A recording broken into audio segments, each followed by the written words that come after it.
राजस्थान के बालोतरा जिले में स्थित पंचपदरा रिफाइनरी में सोमवार को एक बड़ी आग लग गई, जिसने पूरे इलाके को दहला दिया।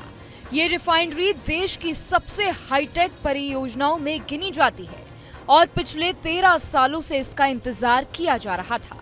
खास बात यह है कि इस रिफाइनरी की एक अहम यूनिट का उद्घाटन अगले ही दिन यानी आज सुबह 11 बजे प्रधानमंत्री नरेंद्र मोदी करने वाले थे, लेकिन उससे पहले करीब 20 घंटे पहले ही यह हादसा हो गया।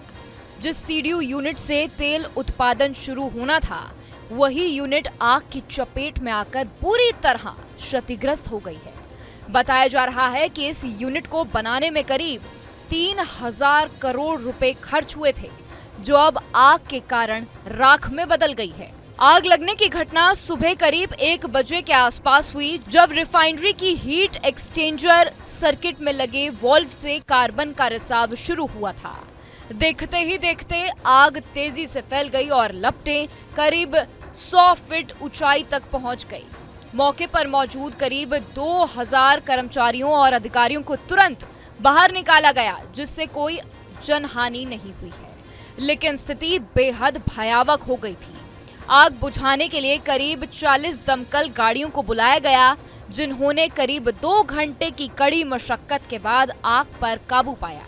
इस घटना के बाद प्रधानमंत्री का दौरा भी स्थगित कर दिया गया है। इस हादसे के बाद कई बड़े सवाल खड़े हो रहे हैं। सबसे पहला सवाल यही कि इतनी हाईटेक और ऑटोमेटेड यूनिट में समय रहते अलार्म क्यों नहीं बजा। विशेषज्ञों के मुताबिक इस तरह की यूनिट में लीकेज होते ही तुरंत चेतावनी मिल जाती है, लेकिन इस बार ऐसा नहीं हुआ। इससे शक पैदा होता है कि कहीं सिस्टम को बंद तो नहीं किया गया था।